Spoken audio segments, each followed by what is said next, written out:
CBS, America's #1 independent television network, presents the following sports exclusive. Caught, touchdown, Mike Wallace hauls it in as the Ravens come storming back in Cleveland. Bradford on play action, going to the end zone. You got it, Diggs. Who else? Touchdown. Jackson from the pocket, over the middle, wide open for a touchdown is Jalen Smith. Jackson keeps it, gets blocks on the edge. Jackson navigates in for his second touchdown. Welcome to Basically a Football Show. Basically a football show, week 3 in college, week 2 in the National Football League. Started with NFL last week, but we got to start with college this week. You know, last week was kind of a down week in college, where we thought it was, and then it kind of popped up to be a decent one. This one we had circled. There were a lot of great matchups, a lot of interesting results, a lot of interesting kind of turns of play. Let's start right off. Number 1, still in the land, 51st place AP votes, is your Alabama Crimson Tide. What'd you think of this game? I mean, it was a good game, but yeah, what'd you come away with? Do you think that Ole Miss exposed Alabama, or do you think where do you fall on it? I think Ole Miss just provides a very specific challenge for Alabama because Ole Miss before this game had beaten Alabama twice in a row. Yeah, and they were the only team to do that over the last several years.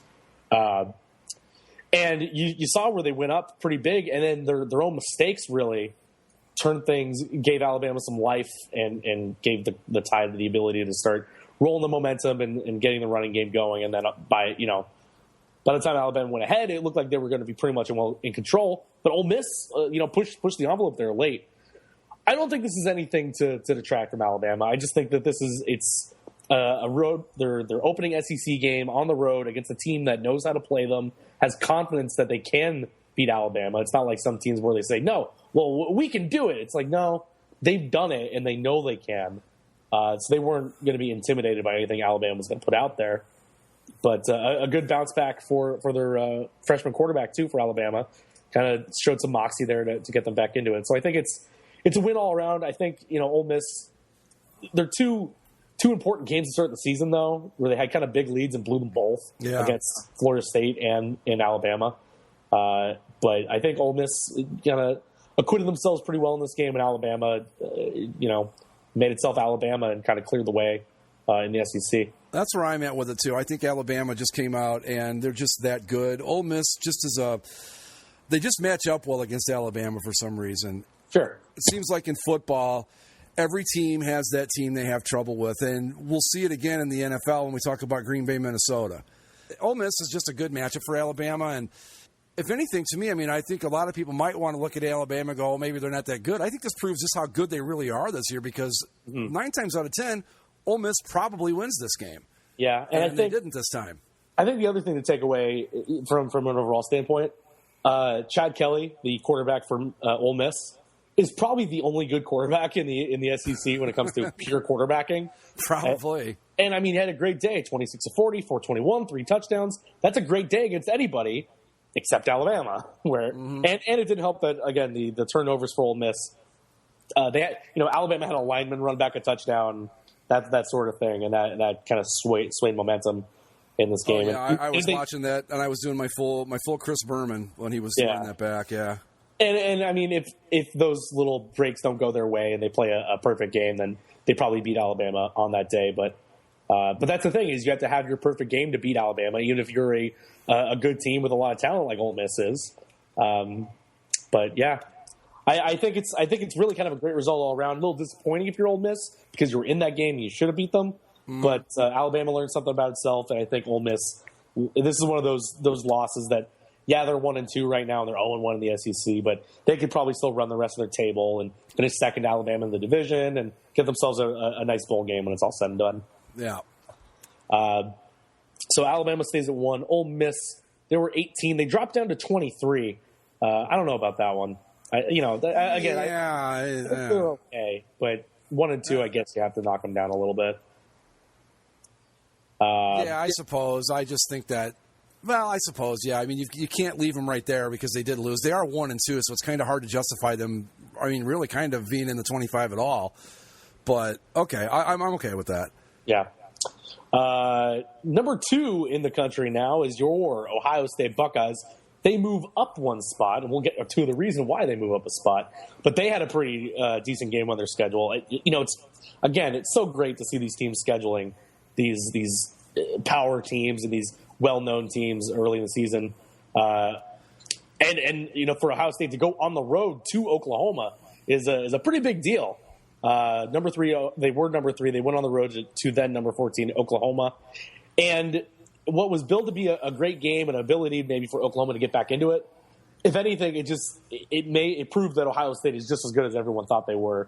All the positions that had holes because of NFL draft picks have been adequately, if not better, replaced than they were before. Ohio State really just rolled in this one. They were all over Oklahoma from the start. They ended up winning 45-24. What'd you learn about your Buckeyes? Well, like you said, all the holes that they supposedly had have been filled pretty well. And I'm going to say it again. I think the Buckeyes, under Urban Meyer's coaching, have become Alabama Junior. Mm-hmm. They just, when you lose a bunch of players, they just plug in new guys, and they're all usually just as good. And I think one thing I want to take away from this game, it was a great win, and I loved it. And really, it wasn't even as close as the score would make you think it was. I mean, 2 of those Oklahoma touchdowns were on big plays. Mm-hmm. But I also think what this game proved, Ohio State's pretty good. I think it's really kind of tough to argue against that now. But I also think this kind of proved that Oklahoma, like we said from the very start, wasn't that great to begin with. And this game kind of proved it because Ohio State just came in there and did whatever they wanted. And this is something, I thought about this on Saturday night. One of these days, a Big 12 coach is going to figure out you're allowed to play defense in this league, and it might make all the difference. But, man, oh, man, they just can't play defense in the Big 12 at all. So great win by the Buckeyes, but I think it's a little bit of both. You want to go, the Bucks are really good, and they are, but I also think that we kind of saw that Oklahoma really was the paper tiger we said they were. Yeah, Oklahoma somehow manages to cling on to the rankings at 25. You're kidding.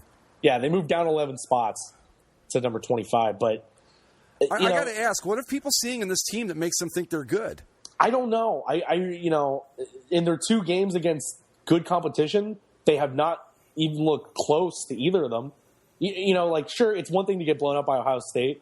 It's another if you get blown out by Houston? By Houston in week 1. And now Houston's obviously looked pretty good since, but still, there's no – Oklahoma's 1-2. The one win came against I forget who they even played. Like South Charleston or somebody. I don't remember. Yeah, something like that. Wasn't a good team. No, and in either of the games, they got, again, against the 2 decent teams, they got blown out. Like, you could – the analogy that I would probably make for Oklahoma is USC, where USC was highly ranked. They went in and played Alabama and got the doors blown off. Then they came back the next week and they acquitted themselves against Utah State. Great. And then they go up to Stanford again, and we'll talk about that game when we get to it. And they go to Stanford, and they get beat pretty well there too. Yeah. And and rightfully so. They're not anywhere in the rankings. As far as I can tell, they don't have any votes in the rankings.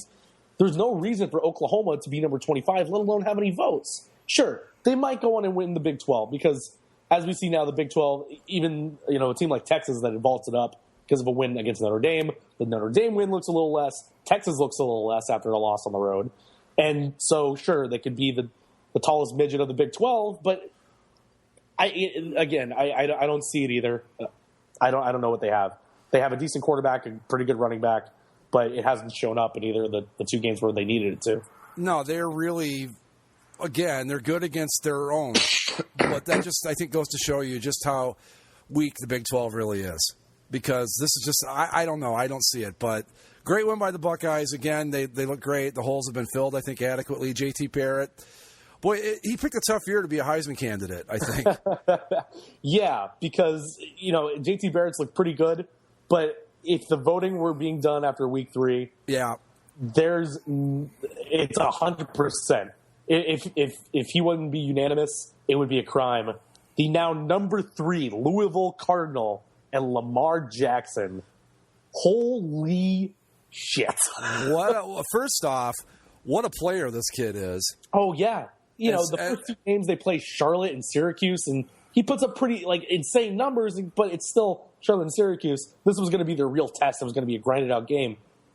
Florida State was never in this thing. That is the most surprising thing about this result to me is not so much that Louisville won. I thought because they were playing in Louisville, they had a shot. I would have, and of all the things I would have guessed to happen in this game, what happened was none of them. I would have never in a million years picked this game to go the way it did.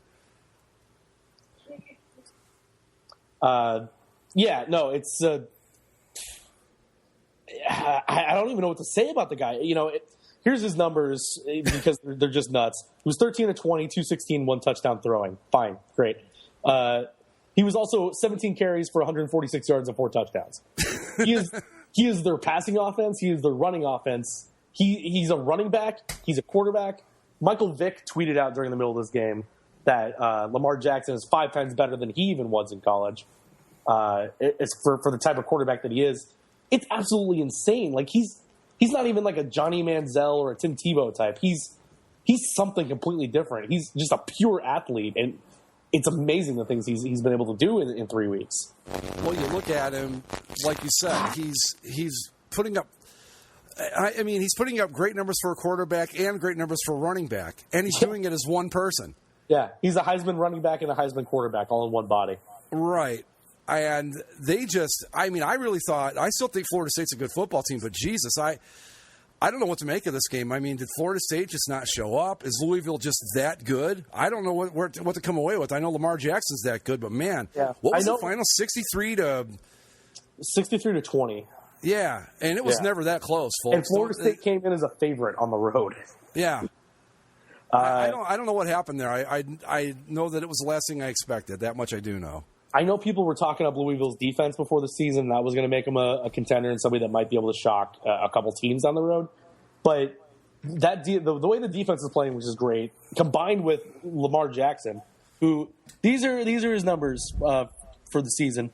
He has 10 rushing touchdowns, 18 touchdowns thrown, or he's responsible for 18 total touchdowns over 3 games. Ran for 10 of them, and here's probably the craziest stat that ESPN put up there. How many fourth quarter snaps has he taken in 3 games? I'm going to guess not very many, if any. 6. Jeez. He's taken the ball 6 times in the fourth quarter over 3 games because he hasn't needed to play. They've blown out. They put up 70, 62, and 63. He is 3 games. This guy's like something from a video game. Yeah. He's like when you build a scrambling quarterback in the old NCAA football game and you make him a 99 across the board. That's what this guy is. So unbelievable. Here's the interesting situation for Louisville. All of a sudden, they play this next week. They're at Marshall, a game they should win. No big deal. Week after that, they're at Clemson, and then if they can beat Clemson, then they get Duke at home, NC State at home, at Virginia Tech or UVA, at BC, at home against Wake, and then the second to last game of the season, they're at Houston. That all of a sudden that game became huge. Yeah, like it was. We thought when we talked about it, it was going to be a big game for Houston down the road because they would need that to kind of bolster their playoff resume because there's only so many games they can do that in.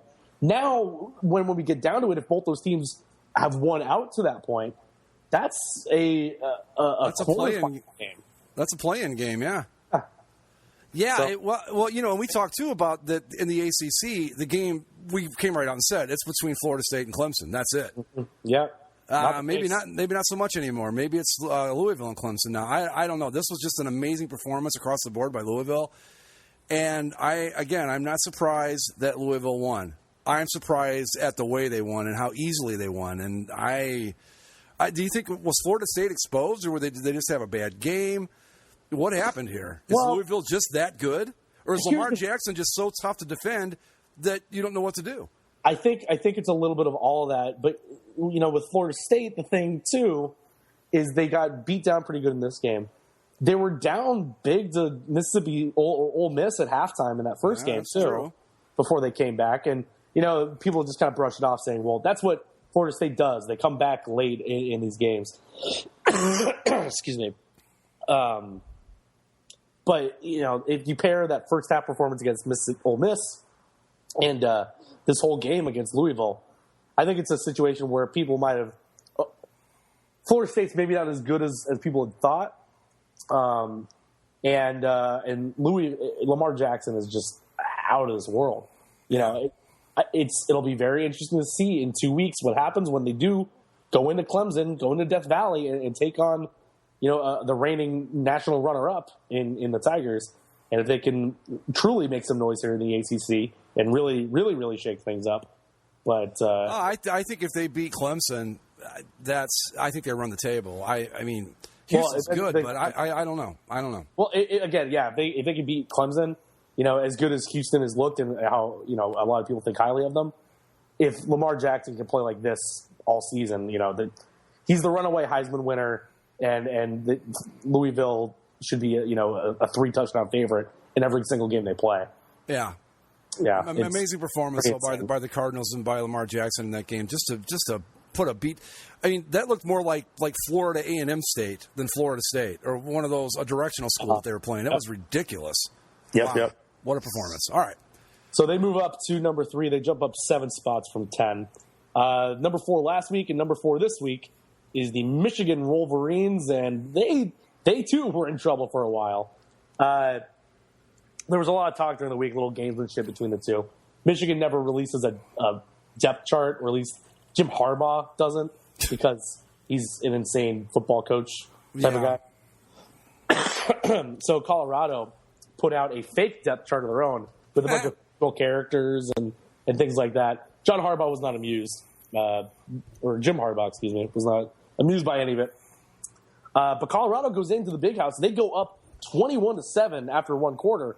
And it's like the Buffaloes, they're 2-0. Maybe they've got something going here in Michigan. They're all out of sorts. But things course corrected pretty quickly. 17-0 second quarter for the Wolverines. And they go on to win the game comfortably. 45-28. Not too much trouble against the Buffaloes once they got their ship righted. But a little concerned to go down that early like that. Yeah, I'm not going to worry about it too much. That happens to good teams when you're playing a team that I think – does Michigan have Michigan State next week? No, that's only week 4. Probably not. No. I think sometimes you just look past the team. Sometimes you just think all you got to do is show up. I'm not going to worry too much about the Wolverines in this one. Number 7 this week, as it was last week, is the Stanford Cardinal. And as we mentioned, they had a great game against USC. Stanford just keeps chugging along and doing what Stanford does. Pretty efficient. I'm beginning to think that maybe Stanford, that they might be able to rise above the Pac-12. And maybe the Pac-12 is not going to be. I think they're still going to beat each other up. But I'm wondering if Stanford might not be just a notch above the rest of those teams, and maybe not have to be as concerned about running the gauntlet of the Pac-12 as we thought they might have been at the beginning of the season. Yeah, I kind of agree with you there. That we know. I think everything below there, USC is going to have up and down as they try to figure themselves out. Excuse me. They switched quarterbacks in this game late, and I think they're going to go with the backup going forward. Sam Darnold, they'd switched between him and Max Brown, and Darnold had a touchdown pass there late. Looked pretty good. But USC is going to try to figure themselves out. UCLA is not what we thought they were, obviously. Oregon, we'll talk about them in a bit. They look like they're all out of sorts as well. I think the only team that is still going to challenge them, if simply just because of where they are and what people think they could be, is Washington. Washington drops down a spot from 8 to 9. They blew out who'd they blow out? Portland State. Again, they haven't really beaten anybody, but every single team they've played, they've beaten the hell out of. So, they're winning their games as they should, as a team that's supposed to be good does in these kind of lower games. So maybe Washington could be the real challenge for Stanford this year, but again, they're not entirely impressive, but they're so efficient. And, if they get their game going and they can grind it out with you, that's great. That's what they want to do. But they also have the added impact of Christian McCaffrey can break a play whenever he wants to. He can run a touch, a kickoff back, a punt back. So I do agree with you that they may be just that one step above. And, maybe the second place team in the Pac-12 ends up being like 8-8, but they'll end up being maybe even undefeated at the end of it. Who knows? I just got to see Washington play somebody before I completely buy in to the Huskies. They've got to play someone first, and right now they really haven't played anybody. I'd love to. I like Washington. I hope they are this good. but we got to see him play someone first. So I'm going to say, I think Stanford's probably a notch above everybody else. All right. Yeah, Washington's 3-0. They played all their games at home.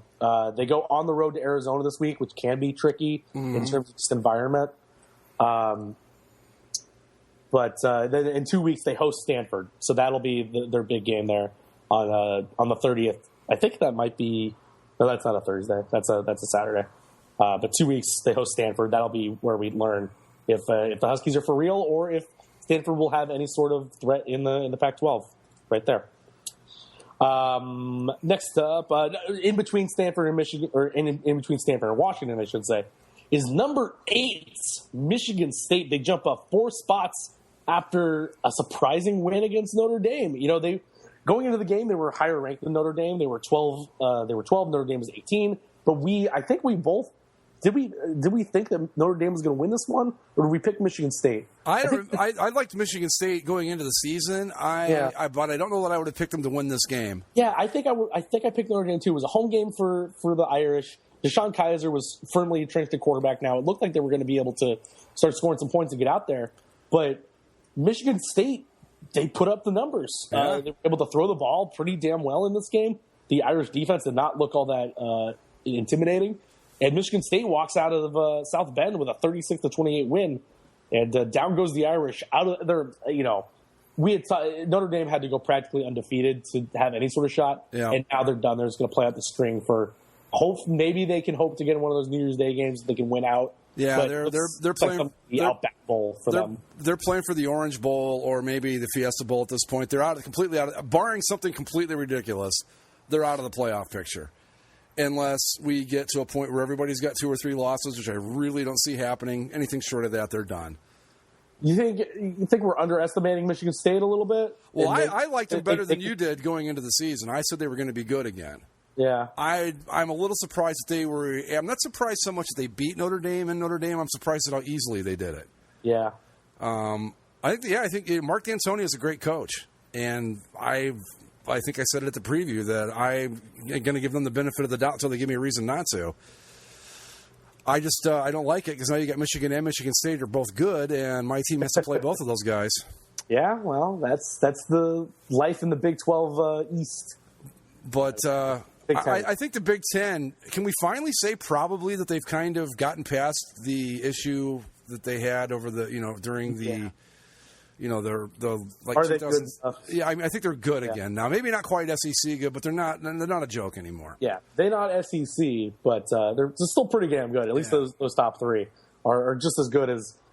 And I mean, you see it. You have 3 teams in the top 10 now with Ohio State, Michigan, and Michigan State. Yeah. The SEC only has 1 school all the way up there, Alabama. You got 2 ACC schools and 2 Pac-12 schools. Oh, I guess Texas A&M is 10 now as well. So 2 SEC schools, but they're just as good as anybody else. It's one of those things where it's hard to gauge too, because 2 years ago Ohio State beats Alabama in the playoff, and you say, well, yeah, the Big Ten is right there with them. Then you flash forward to the next year, and Alabama plays Michigan State, and they shut them out 38-0. Yeah. So I think Ohio State is definitely on the level of everybody else. And the other teams can beat Ohio State, but those other teams need to start showing some postseason success against SEC schools. And they have in some of the bowls, but it's hard to judge bowl games. When it comes to the playoffs, that's where the Big Ten really needs to start asserting itself. And it has the Ohio State championship, and you have Alabama with theirs. But you need Michigan or Michigan State to step up and win. No, we really don't need that at all. Ohio State can just keep winning. Well, Ohio State will represent the Big Ten just fine, thank you. Yeah, I think you'd be okay with that. Number 10 in the rankings this week, again, like I said, moving up 7 spots, are the Texas A&M Aggies. They beat up Auburn pretty good, 29-16. Yeah. Texas A&M, one of those teams that was underrated coming into the season. A big jump, though, to go up 7 spots just for that win. But the Aggies got a defensive line that can blitz like hell, and they can put up some points. And they're a halfway decent or halfway dangerous team now when it comes to the SEC. That SEC West is going to be a real killer. I mean, Alabama's already gone by Ole Miss, but then they're going to have to play A&M later. And despite what we think of LSU's offense, LSU can still pose some sort of challenge at some point. Yeah, things are starting to kind of correct themselves here as we get into it now. I mean, I think if we look at the top 25 today versus what it was before the season started, it's significantly different now. Mm-hmm. And by week 5, we were going to have a really good idea of who's doing what. So we're getting there. And A&M, I think we kind of liked them as not necessarily a serious contender, but we thought they might be a pretty good team going into the season, if I remember right. Yeah, they've got a great home environment there at Kyle Field, and they can. And as we saw against UCLA, they really proved themselves in terms of the pass rush and all that sort of thing. So I like what I've seen from A&M so far. Yep. I think it's good for them. Wisconsin drops 2 spots despite winning against Georgia State. Who cares? Georgia moves up 4 spots up to 12. Now, Georgia... I still don't know what to make of this team. They were about to Georgia again. It's like Mark Richt never left, but they were playing Mizzou, and Missouri was up on them, for a little bit early in this game. It was 21-20 at halftime with Georgia leading, and Missouri went up 28-21 going into the fourth, or 27-21 going into the fourth, excuse me. But Georgia was able to pull it out late. That game's always really tight. Since Missouri's come into the SEC, they've always made that SEC East pretty tight. But Georgia prevails there. They're 3-0, and they're winning the games they have to. But again, I'm not completely sold on them. I don't know. I still don't know what to make of them because they really haven't looked a whole lot different than they did when Mark Richt was there, except maybe they're winning a game that they might normally have lost. But other than that, they're pretty much the same old Georgia team we've been watching for the last 10 years. And they won this game by a point, so it's not like they blew anybody out. It was a road game and all that sort of thing, but still. Yeah. Florida State, as we said, they drop all the way down to 13. Yeah.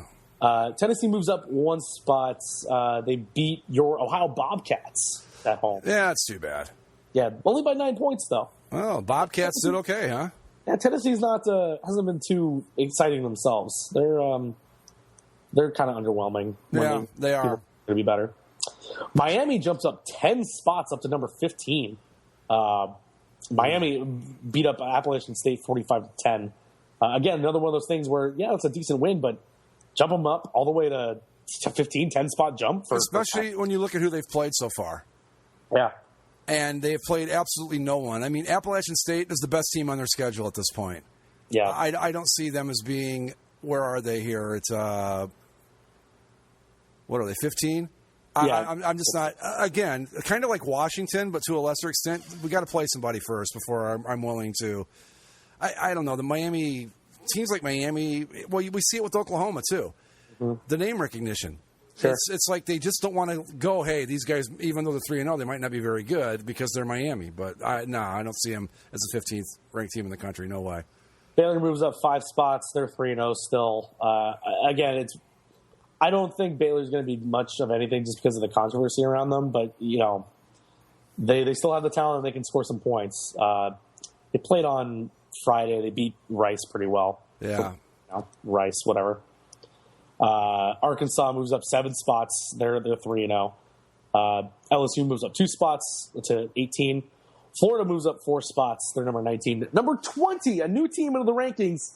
After they replace one that they beat as Oregon falls from the rankings. Yeah. Nebraska with a huge win at home.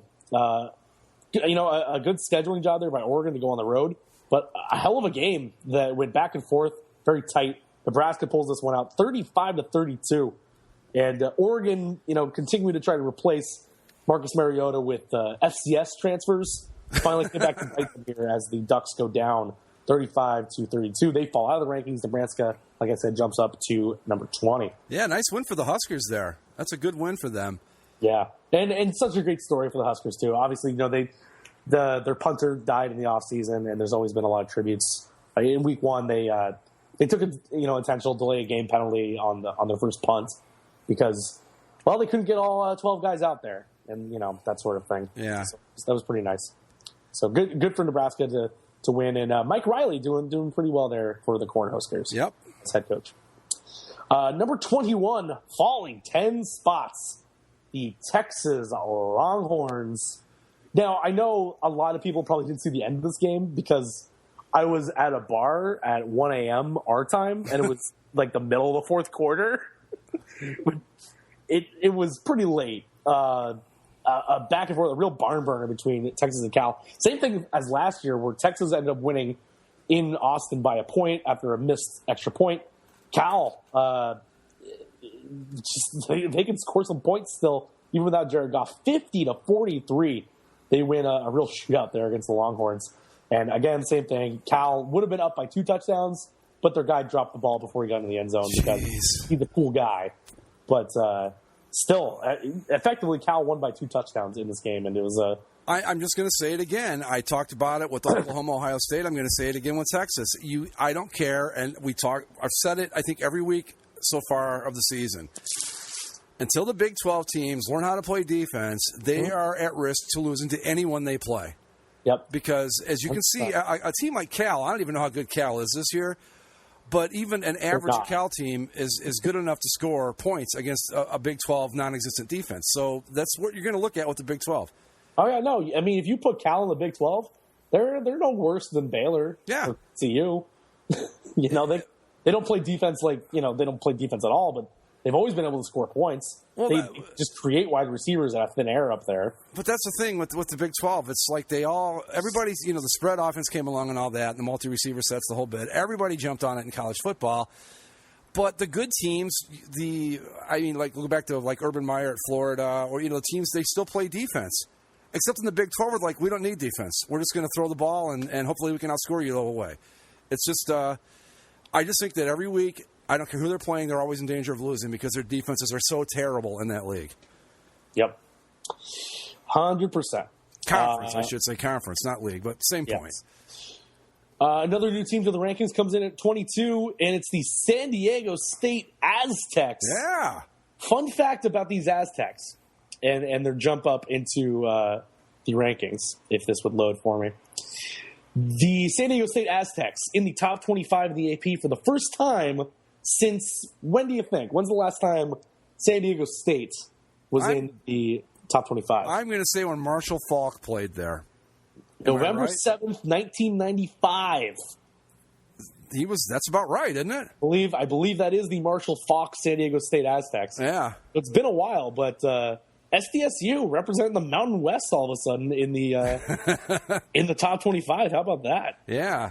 One other quick note of interest to no one but me, but former Cleveland Browns quarterback and local favorite Brian Sipe, a former San Diego State Aztec. Yes. There you go. Yeah, look at him go. Nice job. That was a nice one for him.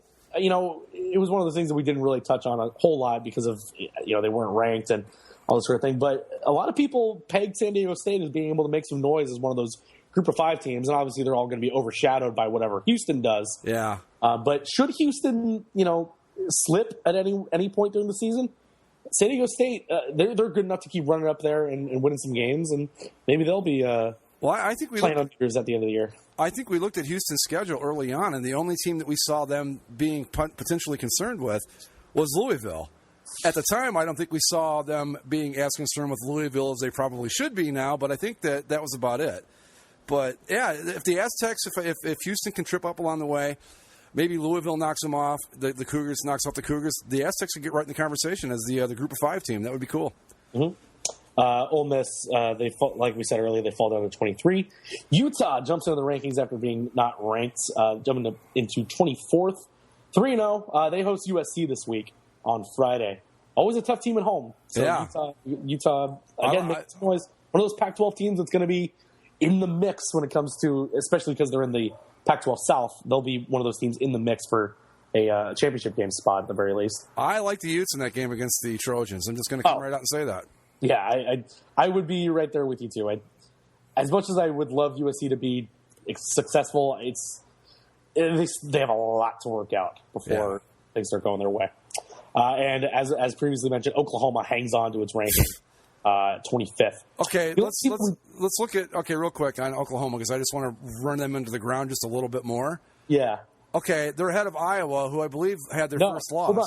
Right, that's what I wanted to talk about. Okay. Because when we get to the teams receiving votes, one of these is hilarious and I love it. So Iowa is the one team we didn't talk about. They were 13th in the country last week, and they won 2 games. They scheduled North Dakota State. Bad idea. The 5-time reigning back-to-back FCS national champion North Dakota State. So you say, they're an FCS school, we'll bring them over, pay them some money. We're a power conference school. We should be okay. Stop scheduling North Dakota State. Haven't they won every? Or don't they have some sort of streak going against FBS schools right now? The Jackrabbits. That's who they are, right? The Jackrabbits, right? Yes. Yeah. No, they're the Bison. Or the Bison. Excuse me. Not the Bison. The Bison. Now, is this the? This is where Carson Wentz went to school. Yeah. Yes. Right. Okay. Yeah. They're a good damn team, and they tried to give this one away late, but they were able to hold on and kick that field goal late to knock off Iowa 23-21. And North Dakota State is 3-0. They're, like I said, they're 5-time reigning national champs now. If we're going by the other votes received in the poll, technically they're number 27. Wouldn't you love to see? I think it happened at the end of the year once, where somebody put I think it was North Dakota State in at 25, just because. But North Dakota State's a good football team, man. Hey, you know what, man? And I think too, if you look at their schedule right now, they've got the resume that probably they deserve to be in the top 25. Yeah. Sure. I wouldn't win against a power conference team. Yeah, I think that's I want to say that I heard that they've played their last 3 power conference games. They've won all 3 of them. These guys, if you're looking for a patsy to put on your schedule for homecoming, these are not the guys you want to call. No, you leave them alone. Yeah, they're good. Mm-hmm. Yeah, it's kind of amazing. It's just one of those things where we saw it with Appalachian State, where they were that type of team too for a long time, and then they scheduled Michigan and they beat them. And now all of a sudden, Appalachian State's an FBS school. They're in Division I. Yeah. If you're North Dakota State, you probably like your lot in life of just being the top of the heap when it comes to FCS. Yeah, I think too with them, they would have a tough time. I'm not sure, but I think there are attendance requirements and stuff to move up, and I don't know if they could hit those numbers. Right, because they play in the Fargo Dome. Correct? Yeah, I think. Yeah. Yeah, they only get 5,000 people. But still, cool little story. And, look at those bottom of the rankings each week, because they just might keep rising up. That'd be hilarious. But Iowa, you went undefeated against the Patsy schedule last year. You got yourself a Big Ten championship game bid, and then you can't beat, an FCS school. I'm not going to hold that against Iowa too much, because North Dakota State's pretty good. At home, you should win that game. Yeah. If nothing else, because you've just got better talent than they do. Mm-hmm. But I think they got outcoached, they got outplayed. That's the way it goes. Yeah. Iowa managed to hold on to the coaches poll to number 25. The teams that dropped for the coaches poll, Notre Dame and Oregon as well, and the coaches rightfully so dropped Oklahoma from their rankings. Yeah, I still don't get this love affair with Oklahoma, but okay. Hey, we did our part. Top 5 of the coaches are pretty much the same too, by the way. It's Alabama, Ohio State, Clemson, Louisville, and Michigan are your top 5 in the coaches.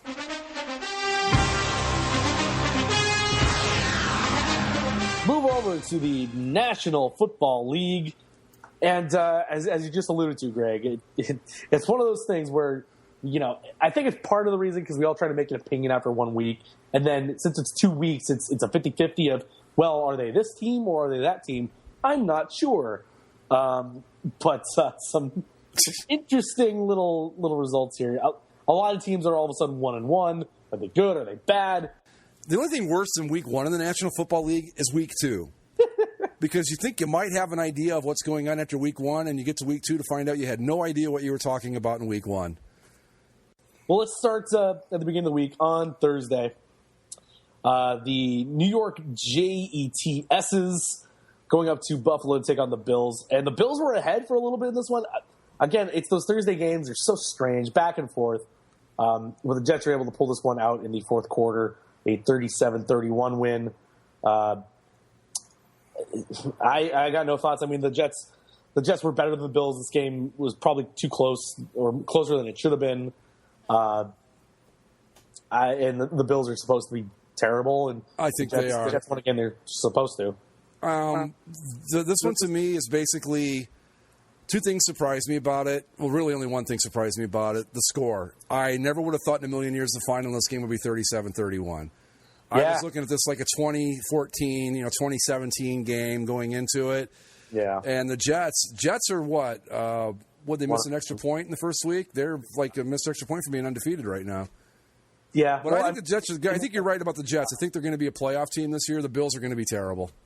Yeah. How long do you think do they give Rex Ryan? Because I guess there were some reports this week, there were whispers at the very least, that the Bills were considering firing him after one season last year, and you got both the Ryans out there, Rex and Rob. Okay. Things look that improved. That's the thing that I don't understand about this. Okay, I get hiring Rex Ryan as your head coach because he's got a bit of a track record.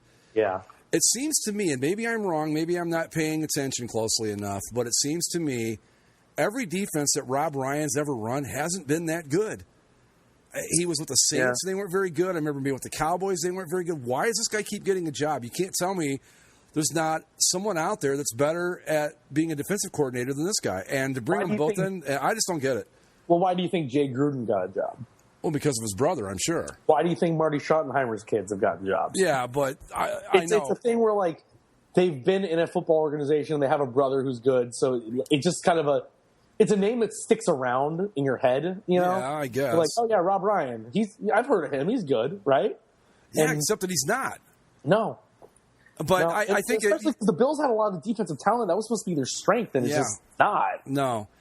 He's not a good defensive coach, and if Rex gets fired, bringing in Rob might be what did it, because they were supposed to be good defensively, and the Bills were supposed to be one of those teams that would win games, low-scoring games. The defense would take care of things. Offense doesn't kill you. That's not what's happening here. I still think that the Bills have more holes, and obviously they need a better coach. But Tyrod Taylor is not a franchise quarterback. But that's what I'm saying. Pay him like it's weird. They should be losing games 20-17, not 37-31. I guess is the point I'm trying to make. But I think I don't know when their bye week is. When is it? Because usually that's when a coach will get whacked, is the bye week. I don't know if theirs is early-ish. No, it looks like it's pretty late. Yeah. I don't know. Then my gut just says week 5, he's gone. Well, and it's not easier for him coming up either. Now they go with the Cardinals, Patriots, at the Rams. Their bye week is like week 10 or something like that. I don't think he makes it to week 10. I don't think he makes it that far. It's pretty late. But. I think on the Bill Simmons podcast, he was their leader to be the first coach fired. I'm going to probably agree with that at this point. Yeah, I'm going to have to look at the other 0-2 teams, but he's one of many. The guy in Tennessee probably got himself off the hot seat a little bit by getting a win in Detroit. But, yeah, it's I don't know. I think he's going to go. Just a matter of when at this point. Yeah. Well, let's move on to Sunday, and we'll start with, the game with the most implications on the day, one of the early games. Bengals-Steelers. This game started off really sloppy. It was raining a little bit there. The Steelers, neither team was able to really get the passing game going.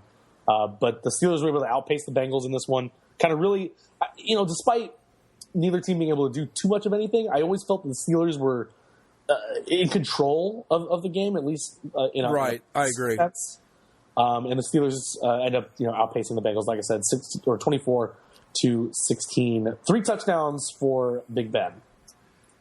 I think the Steelers are the only team in the AFC based on 2 weeks, which really means that I have no idea what I'm talking about. But right now, I think they're the only team that can pose a serious threat to the Patriots at this point. No, agree. Yeah. And we talked about it in the preview, too. It's just, you look around, and even the teams that are on top of the divisions, even like the Broncos, the defense still looks really good. The offense looked okay, but the offense looked okay for the Broncos against a bad Colts defense, and we can get to that in the afternoon games. But I agree. Steelers are probably the biggest threat right now. They still got some injuries that they're waiting to get guys back from. Right. D'Angelo Williams is still the starting running back there. Yeah, he's only 46 and still getting the job done. Yeah, right. I mean, it seems. I know it's not that he wasn't with the original Carolina Panthers, but it seems like it. Like he's been around that long. But yeah, he's doing a good job. Yeah. You already mentioned them, but the Titans, they get a big win for them to kind of take some pressure off the organization, at least early in the season. 16-15 on the road in Detroit. It's just so funny. Again, it's like you said, you don't know what's going on.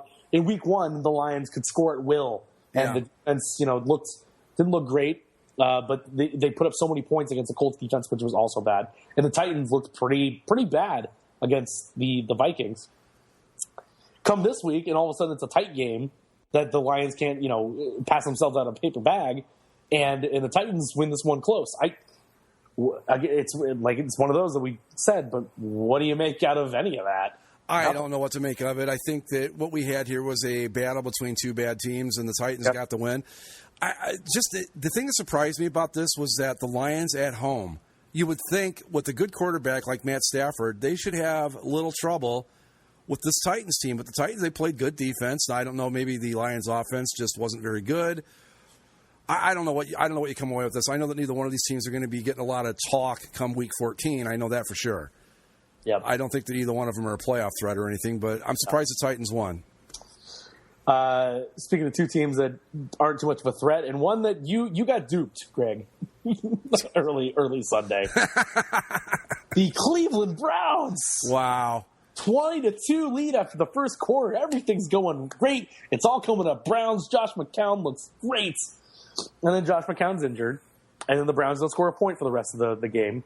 And the Ravens slowly make their way back and win this one 25-20. You had texted me. You said, look, the I don't know what happened, but the old Browns showed up in these new uniforms. Yeah. You got duped. They tricked you pretty quick. The thing that cracks me up the most about this, and there's a lot of funny things about it, is that was the biggest first quarter lead the Browns had since the 60s. Or no, before that it was the 50s. Jim Brown, Jim Brown led Cleveland Browns, had never had a first quarter lead that big. And they just handed it. I mean, it was just amazing. I thought this one, they can't lose this one, right? Oh, no. Oh, no. Joe Flacco was able to find his Joe Flacco game, throwing some deep passes up there. 302 yards, 2 TDs. Ravens are 2-0 all of a sudden. Yeah. I don't think they're that good overall, and they haven't played great teams in the first 2 weeks. I think they're the Bills and the Dolphins of this season, where they'll start out 3-0, 4-0, something like that, and then pretty quickly we'll say, oh wait, no, they're not actually that good. I don't think they're good. I thought they were going to be improved coming into this year. I thought they had potential to maybe put together an 8-9 win season, and going 2-0 to start doesn't hurt. But I'm with you. They're not going to be in the thick of the race for that division as we keep going along here. It's still Pittsburgh and Cincinnati, and then the other two. Yeah. As far as I'm concerned, the Ravens don't have a terrible schedule. They're at Jacksonville, host the Raiders, host the Redskins, at the Giants, at the Jets. But it's one of those things where they could be 4-1, 5-1, early on, and all of a sudden things just switch on them. They play the Jets and the Steelers and Bengals and things like that. They could be just as easily be 2-5 after week 7 as anything else at this point. Sure. Staying early, another game that two teams don't know what to do. Cowboys and Redskins. Just kind of the same game that the Cowboys played last week against the Giants, back and forth. Neither team really pulled too far ahead of the other one. And for the sake of poetry, Alfred Morris scores the late touchdown, beat the Redskins in Washington 27-23.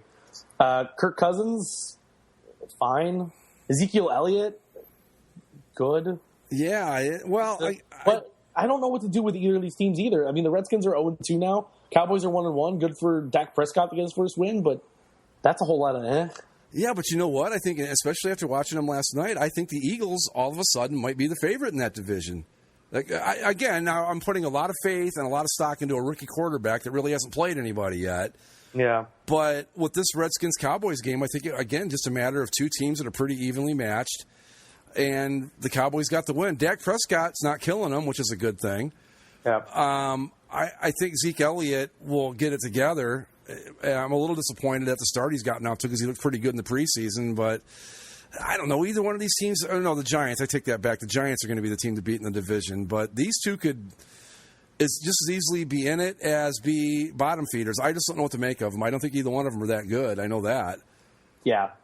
I like the Cowboys a little bit more still. I think just because they can – I think they're going to be in. I think they're going to be in every single game they play. Yeah, I don't think any game's going to get out from get too far away from them. But I also don't know if they can make those big plays when it counts to win them, a bigger game down the road. But here's a question with the Redskins: do you think that? And I think this hurts them a lot. Had they even gone 1-1 out of the first two, it probably changes things. But that organization with Dan Snyder at the top, an 0-2 start, things can crumble quickly with that group. I think the balance with that team was so fragile that the worst thing that could have happened to them was an 0-2 start. Well, and here's the thing. I mean, they losing the Cowboys is huge.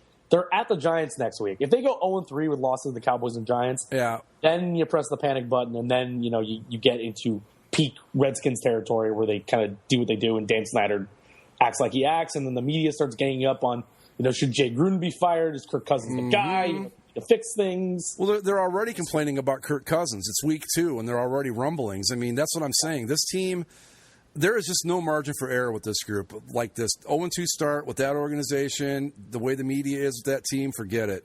And if they don't win this week, it's going to turn into a circus just like that. Yep.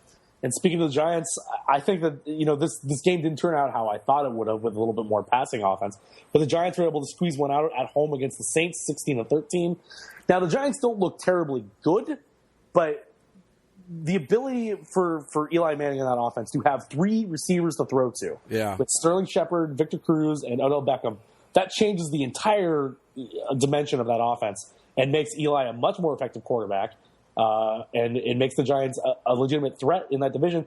And I think that's what makes them the favorite, is that passing game and the ability to spread the ball around to multiple guys that can all catch the ball and get some decent yards. And the defense is much improved this year, which is a big part of it, too. And this is a new head coach for him, too. Good 2-0 start for, what's his name? I forgot. Tom Coughlin's not there anymore, is he? Right. What's his... I can't remember.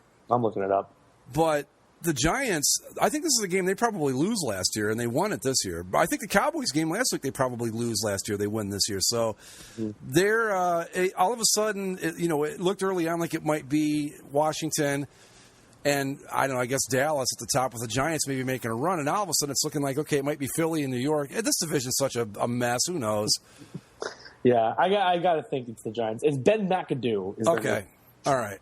I guess he was a coach for them earlier, but they looked pretty good, at least passing the ball. I like what they've got. I think when it comes to the 4 teams in the division, I like them the most after 2 weeks. Yeah, Phillies looked good, but it's still a rookie quarterback and a whole lot of things. They're going on with a new coach too.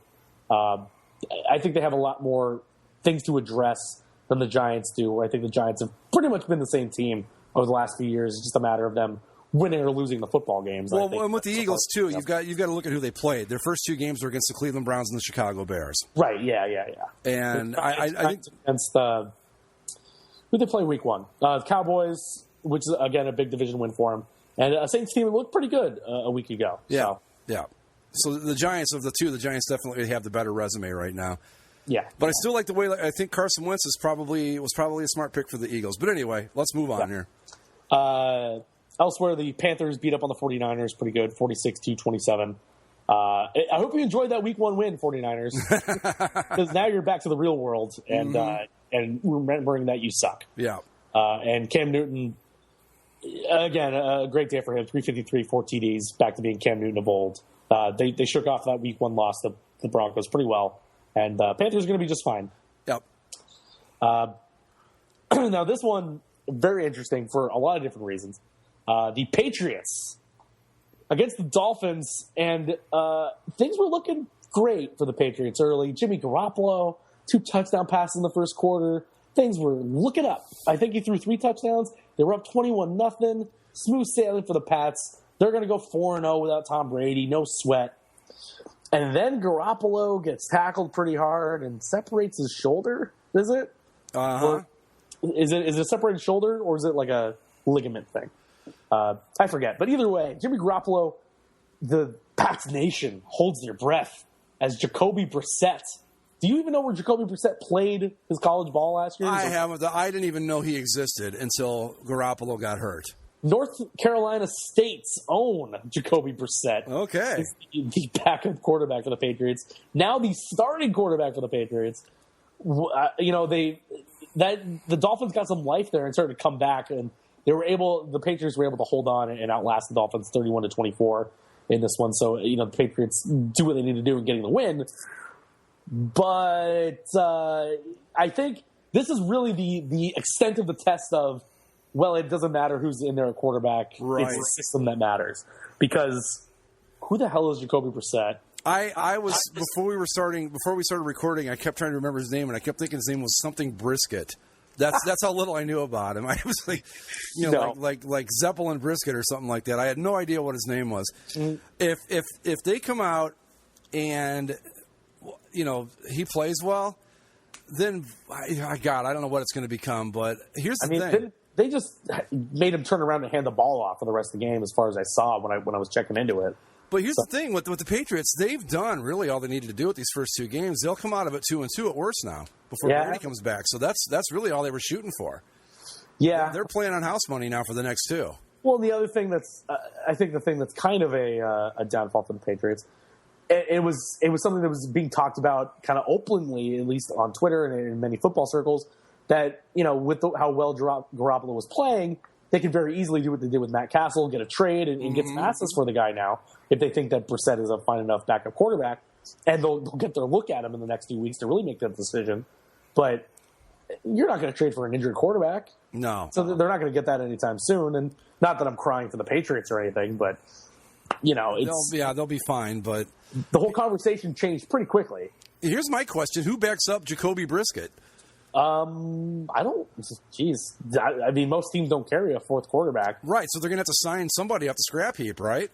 Yeah, Who's out there? You think by Tuesday they would have had somebody as the backup already? I read somewhere that I think it's a Julian Edelman's like an emergency, if the world ends quarterback type thing, the designated survivor quarterback, I guess. Today, yeah. The Patriots worked out T.J. Yates and Sean Renfree today. Oh, wow. But did not sign either. This is the second workout Renfree had with the Patriots. I don't know who that is. Yeah, I don't either. I know T.J. Yates was the guy that accidentally won a playoff game for the for the Texans. Yeah, right. But all they got to do now is they just got to tread water until Brady gets back. That's basically it. And they've gotten the 2 wins that they wanted. I think worst case scenario, everybody thought, if they could come out of those first 4 games 2-2 before Brady gets there, they'd be just fine. They'll probably – who do they play next? Who do the Patriots have this week? The Patriots, they're on to Houston. Oh, that's going to be a tough game. Yeah, and it looks like Gronkowski's hamstring might be good enough for him to finally play this week. Because that's the other thing, is they played these first 2 games not only without Brady, but without Gronk. For them to be for that, again, is a huge coup for them. But the next 2 games without Brady are the Texans and the Bills, both games at home. This Texans game is the Thursday game, too. Okay. So Jack Lantern Brisket's coming in on a short week. Yeah, short week with Brissett and a good team coming into town with a tenacious defense. Yep. Color rush, you're going to get to see those Patriots pseudo throwback jerseys. Love the jerseys, but the rest of that all blue stuff's not going to work. But I think the Patriots, they're going to get. I would be a bit surprised if they still come out with 3-1 before Brady gets back. And God help those poor Browns when Brady comes back. He's going to be in total FU mode, and it's just going to be brutal, just brutal. As much as I hate the Patriots, I'm a fan of good theater, and I cannot wait to see what he does when he comes back against the Browns. Yeah. If he doesn't throw, he's going to throw like 7 touchdowns in the first half. Yeah. And he's like, we're going to take you out for the second half, Tom. No. Fuck no, you're not. Right. All right. But that's dire straits for the Patriots, but 2-0, they'll be okay. But speaking of those Texans, big win at home for Houston. They avenge a playoff loss from last year, and they knock off the Chiefs 19-12 at home. Again, one of those things where the Chiefs' offense looked great last week, and they go on the road to Houston, and Houston kind of looked up and down in a win against the Bears. But really a solid win for the Texans. Not too much in the way of offense, but the defense did it well enough to keep the Chiefs in check and get the win for Houston. Be 2-0 on the season. Yeah, the Houston defense is legit, I think. And Brock, God, we're going to say this so many times this year. Defense keeps them in the game. Osweiler doesn't hurt them too much. They're going to be just fine. That's the game plan, and that's been their game plan for a few years. No matter who is at quarterback, and I think Brock Osweiler is just better than better than T.J. Yates. He's better than what Brian Hoyer was. Right, and that's more of a chance to put up some points and give a little bit less stress on the defense. He is by far and away their best option in this plan so far. He's the best quarterback they've had in the last 5-6 years. The Chiefs, I'm surprised at the Chiefs. they had so much trouble but then again, it's on the road, and that Texans defense is really good. So I'm still thinking the Chiefs are a good team. I'm thinking the Texans might be a little bit better than we thought they were so far. And 2-0 start in that division, they might as well go ahead and start printing up the T-shirts. The Cardinals, what a game to come back against the Buccaneers. The defense was back in form.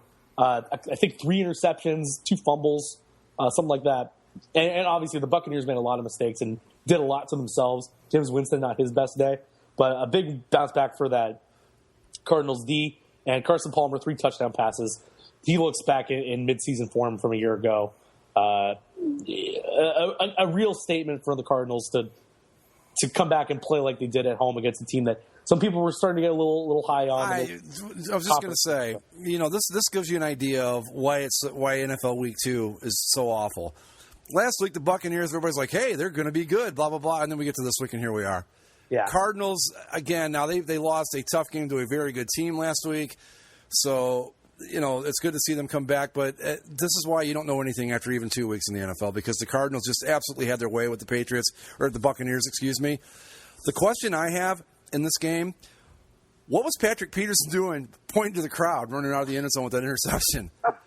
like he had scored a touchdown or something. I mean, I've seen it after you score. I've seen it at the end of games. I've never seen it mid-play, which I thought was really kind of awesome in a way, but also kind of dumb. He was just excited, man. I guess, yeah. I'd never seen a guy doing that while he was running towards the defense. Usually you do that when you're running away from him. He's running into him with his arm up, pointing to the crowd. I loved it. I thought it was funny. I don't know what to tell you. It was pretty good, though. Just like I said, a great bounce back for the Cardinals. And James Winston, again, I think this is one you throw out for the Buccaneers, too. Yep. Because the Cardinals look really good, but the Buccaneers look very bad. Just a whole mess of turnovers. Not very good on their part. So, well, see, another thing you got to look at, too. Let's say the Buccaneers are good. What are your expectations? What are people's expectations? A 9-7 season, probably, maybe 10-6 if everything goes really well. But with the way the NFC's shaping up, that would put them on the edge of playoff contention. Yeah, a 1-1 start is hardly the end of the world, and they had one bad game. But a lot of people are going to jump right back off the bandwagon now because they had a bad game against the Cards, who are a very good team. Even if they can end up 7-9, that's an improvement from last year. Yeah. They're a team that's moving up. Yeah, you don't expect them to go from what was it, like 2 or 3 wins to 10 in a year. Yeah. It happens occasionally, no doubt, in the NFL. But I think if you're a rational person, or looking at this thing kind of objectively, you think that 7-9 it would be great. Not the best, but an improvement. And so 1-1, especially when you win your home game, you lose your road game. Fine. That's fine for the Buccaneers. Yep. Let's go to a trio of West Coast afternoon home games. Let's go with the Raiders, man. Oh, what happened? Again, it's the week 2 thing we talked about several times already. But how do you lose to the Falcons at home? That defense looked pretty bad. Well, not only do you lose to the Falcons at home, but you lose to the Falcons giving up 35 points at home. Yeah. I mean, they almost had it late. They made that really good push offensively to the Raiders, but still. Yeah. Just bad. Just really kind of a bad game after such a gutsy call last week and such a lifting win on the road. Well, yeah. That's a win that's supposed to spur you forward and make you feel great. And put energy going forward, but great comeback win last week by the Raiders against the Saints, and everything was going really well. And you look at it and you go, okay, they got the Falcons in Oakland. This should be no problem. Yeah, as I think the Falcons are an 8-8 team at best, maybe 9-7, but they're not. They should not be able to walk into Oakland and do what they did. But here we are. But again, another perfect example of week 2, of overreacting to week 1 and then trying to correct to week 2. I don't know what to make now. I think the Raiders are still good. I think the Falcons got a win they probably shouldn't have gotten here.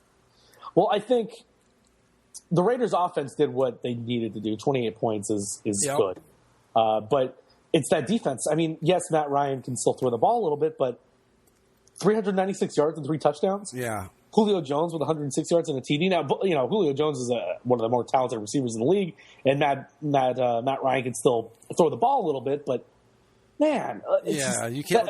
For the defense is supposed to be one of the strengths of this Raiders team, and it didn't show up on Sunday. You can't let this happen at home, and that's just You just got to think maybe this is one that by later in the season look back and you forget this even happened. But wow, I just expected the Raiders to win this game.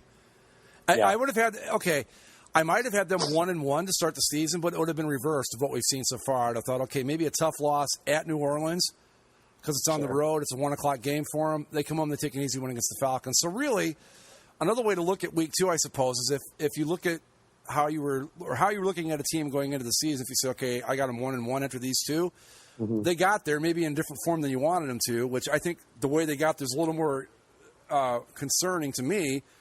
I would have rather seen it go the other way as someone who wants to see the Raiders do well. But, yeah, I'm not too concerned yet. But that defense should never have let this happen.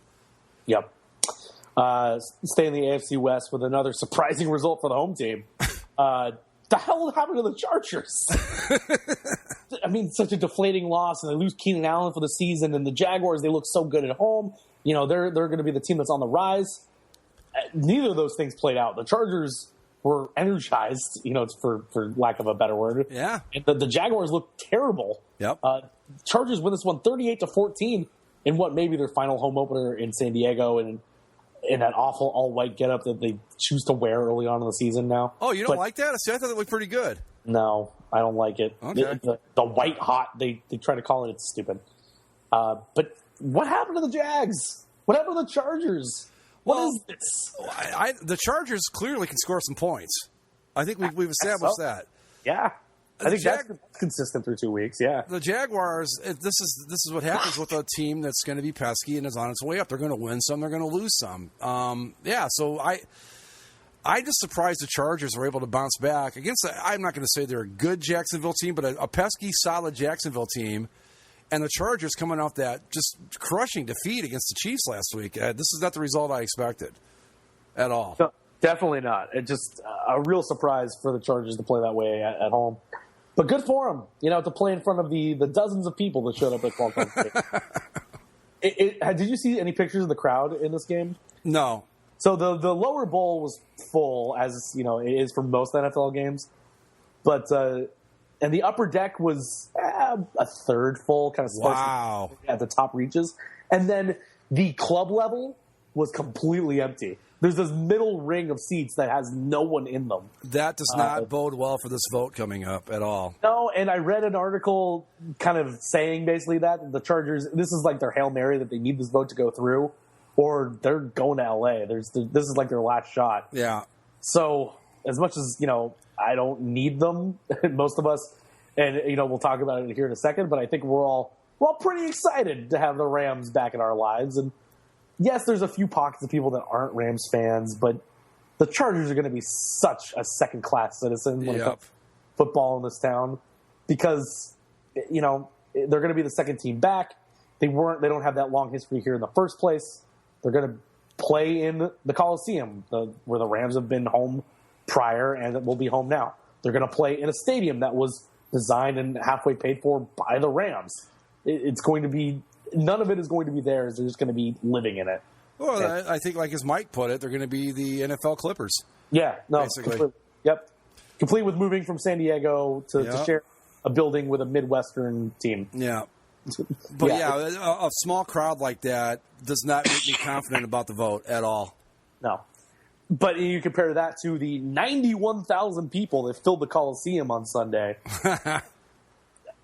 Greg, I told you last week, I had my shirt this Sunday, and I'll take all the credit for this. Again, not the prettiest game of football I've ever seen in my life, but I don't give a damn because that was fun to watch. And, we talk about a lot of rivalries in the league, and some teams have their number. The Rams have the Seahawks number. They do. It's the third win in a row against the Seahawks, a 9-6, 9-3? 9-3. 9-3 final. The Rams defense that was absent a week ago showed up big time. The offense, they came out and started throwing the ball right off the bat, which was great to see. Didn't translate into touchdowns or much offense overall. But still, a much improved performance by the Rams from 1 week to the next. They're not going to win a whole lot of games playing like that.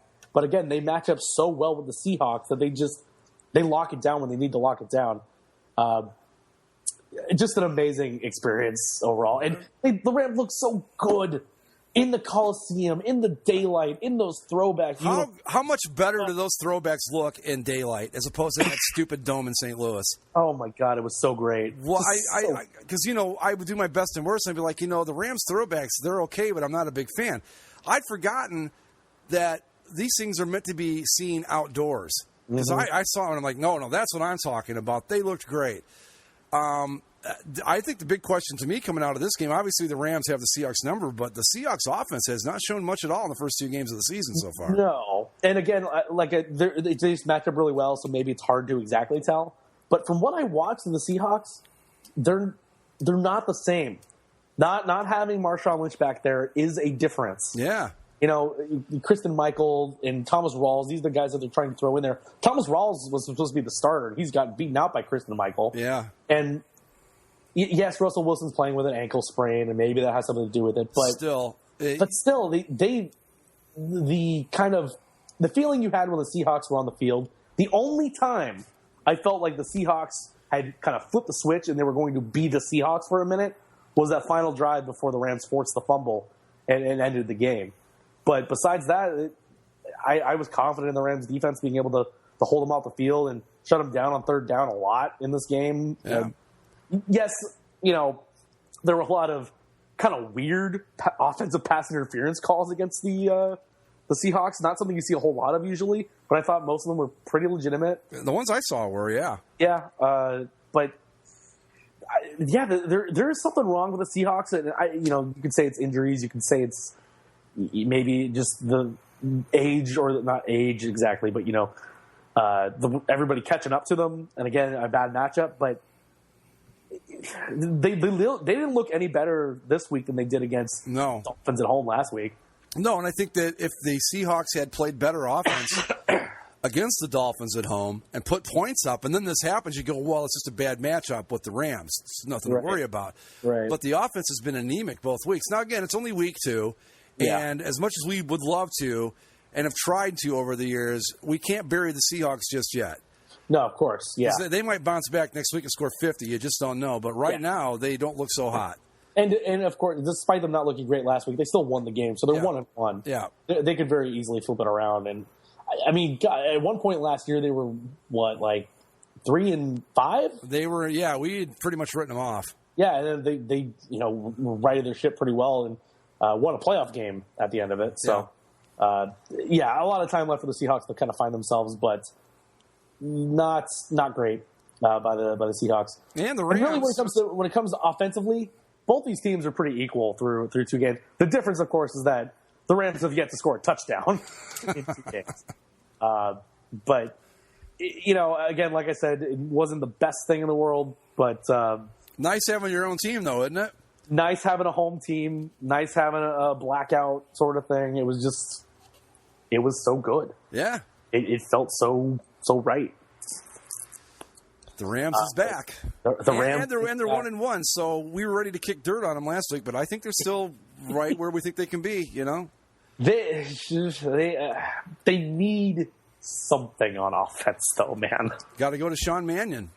Well, Mannion wasn't. See, this is what I'm led to believe now, because we talked about it where he probably didn't want to play. They didn't want to play Mannion. Maybe to not cause like a 3-way quarterback controversy. Right. And so they said, well, we're still not going to let him play, but so that we don't have people asking us about it, we're going to put Goff as the backup this week. Now, it's not anything that's been reported, but that's my, kind of outside look as to maybe why they did that. Because even if the Rams had started to struggle again, there's no way you would have seen Goff in this game because they've been so committed to letting him sit. Mm-hmm. Right? And the story's been told 100 times by those that have been trying to explain it. But, when Jeff Fisher was in Tennessee, Steve McNair sat for 2 years before he let him play. Yeah, well, that was a different NFL back then. Yeah, it's different, salary system, different expectation system. And, no offense, Nashville, but Nashville is not Los Angeles when it comes to expectations and that you need to perform or we'll stop caring sort of thing. But anyway, at the end of it, the first week in, a great opening for the Rams in LA. And I got my shirt, and the shirt's beautiful. and it worked. So there you go. Undefeated the rest of the way. I feel it. And the throwbacks looked fantastic. Yes. Hashtag ram it. The last afternoon game that we kind of forgotten, mentioned it earlier. The Broncos with a great performance at home, 34-20. Again, a game that meant a whole lot to me in the last couple of years when it was Peyton Manning against his old team, my old team. Colts aren't good, man. Colts are not going to be very good. The Broncos offense is great, and the defense for the Colts is pretty terrible still too. Trevor Siemian is fine, and he did what he needed to do, but still 34 points for the Broncos. I'm not sold. The Broncos are good, and the Colts are bad. I'm not entirely sold on the Broncos just yet because I still want to see how they do on the road. But after the 2 games at home, really all they got to do. I mean, if you can get 7-1 at home and maybe go, 2-6 on the road, there's a 9-7 season right there, and I think they'll do better than that. Trevor Siemian, hey, you know what? They're no worse off than they were with Peyton Manning last year. Exactly. And he's just going to improve where Peyton wasn't going to get any better than he was last year. So I want to see what they do on the road, but I'm this close to retracting my 6-7 win team and maybe putting them back into contention again because that defense is amazing. Sunday nights, Packers-Vikings, another one of the surprising results of the weekend. The Vikings opening up their new stadium, Sam Bradford making his first start for the Vikings, and Sam Bradford didn't look too bad. No. The Vikings looked pretty good. They were able to shut down the Packers pretty well offensively, and Vikings win this one 17-14. What did you see from the Pack? What was kind of struggling the offense there? Well, I think with the Packers, as I said before, they just the Seahawks have the Rams, and Alabama has Ole Miss. Certain teams just have certain teams, and with the Packers, that team is the Vikings. Uh-huh. I wasn't expecting a whole lot. I'm not surprised at the loss, but the thing, Sam Bradford, really? Yeah. After 2 weeks to prepare, and he comes in and plays really, really well, and I thought this is not good. Because I don't think he'll do this. I think honestly, I'm going to go ahead and make a prediction here. That's as good as it's going to get for Sam Bradford and the Vikings offense, what you saw on Sunday night. Yeah. But the Packers, somebody brought it up. I don't remember if it was on the boards or I read it somewhere else. But is Aaron Rodgers starting to come down the other side of the hill, you think, a little bit? I don't know. He hasn't been peak Aaron Rodgers over the last couple of years. No. Maybe there's something to it. But I don't want to bury him quite yet. No, he's still a premier quarterback, but I'm just saying that maybe if you're a Packers fan and you're just expecting him to just go out there and go, just give the ball to Aaron Rodgers and everything will be fine. I don't know that we're in a place to do that anymore. You might need a little more balance is what I'm saying. Yeah. I think he's still great, but I don't know that he's going to be as magical as he used to be because he's 32 now, something like that. So yeah. I'm not worried. It's, maybe I should be a little bit worried. They didn't look great against the Jags. They lost to Minnesota. So who knows? But if Bradford can play like that, the Vikings are going to be really tough. Yeah. But how long is Peterson out? Peterson's going to be out for a while. I think it was not a while. He actually may even be able to play. I saw it was like a torn meniscus. Okay. Which I guess is playable. Yeah. But he's still Adrian Peterson. You want to sit him down for a little while. Make sure he's 100% before you throw him back in there. Yeah. But, yeah, if you take Adrian Peterson out, I think it's a completely different dynamic for the Vikings offense, too. Because if you know that all you have to do is shut down Sam Bradford and not worry too much about what they're going to be able to do running the ball, then you do that and you just unload on Bradford and, break his other shoulder. I don't think you have to worry too much about him. But good start for the Vikings to be 2-0. Obviously, what we had thought after losing Teddy Bridgewater. But long way to go for them to really prove that they're going to be close to what they were last year in division contention. But a big win against a divisional rival early on. I think if you're a Vikings fan and you've got a 2-0 start after losing Teddy Bridgewater, you got to be over the moon right now. Yeah. Yeah. We'll see how it goes as it goes along. There's still a lot of football to be played. Yeah, you're pretty good about it, but, of course, temper your expectations still. It's still Sam Bradford. Yeah. On to Monday nights, Sam Bradford's old team, the Eagles, Carson Wentz looking pretty good in his first couple starts here. Yep.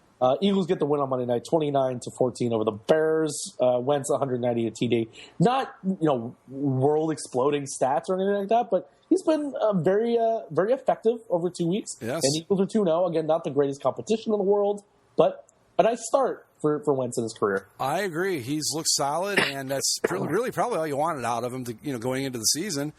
The Eagles are 2-0, and in that division, anything's possible. They could be right in the thick of it all the way down the line. If he stays healthy, I think that if I'm the Rams, I'm going, boy, I think we might have gone with the wrong guy. Just saying, but yeah, I've thought about it. Yeah.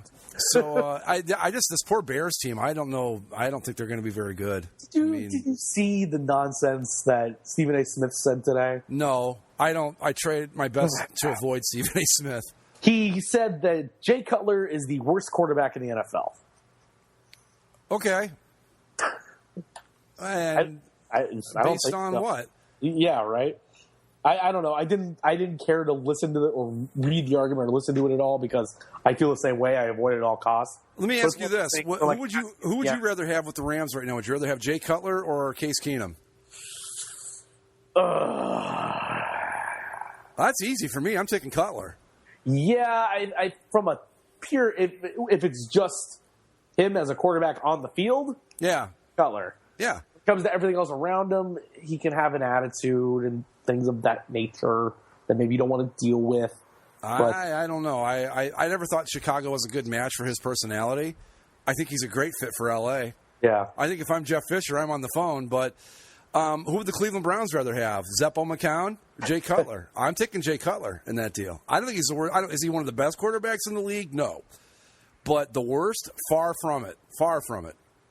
But that's week 2. Moving on to week 3 in the NFL football schedule. Any other final thoughts before we send this thing off? The Cody Kessler era starts this week with the Browns. How many eras does this make now? Well, 29, 30, something like that? Well, we had the RG3 era, which lasted a week. Yeah. We had the McCown era, 2.0. That's like the 4th or 5th McCown era, I believe. Yes. We had the Brandon Whedon era for a minute. The Johnny Manziel era. Oh, yeah. And that's just in the last two years. Don't forget the Derek Anderson era, the Brady Quinn era, Austin Davis. How can we forget the immortal Spurgeon Wynn, his era? The Jeff Garcia era. Yes, of course. Can't forget the Jake Delhomme era. Yes. Yeah. So... Yeah. The Browns are fun. There's something. Just, no matter how good or bad that team always is, they're fun. They're interesting, that's for sure. Yeah. Every league needs a team like that. Yeah. In the NFL, it's the Browns. Yep. For Greg, I'm Zach. This is the Basically Football Show. See you next time. Enjoy the football.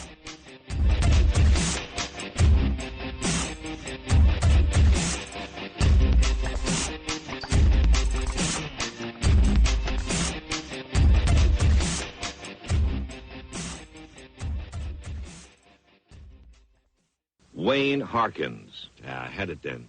Wayne Harkins. No. Wayne Harkins. You stupid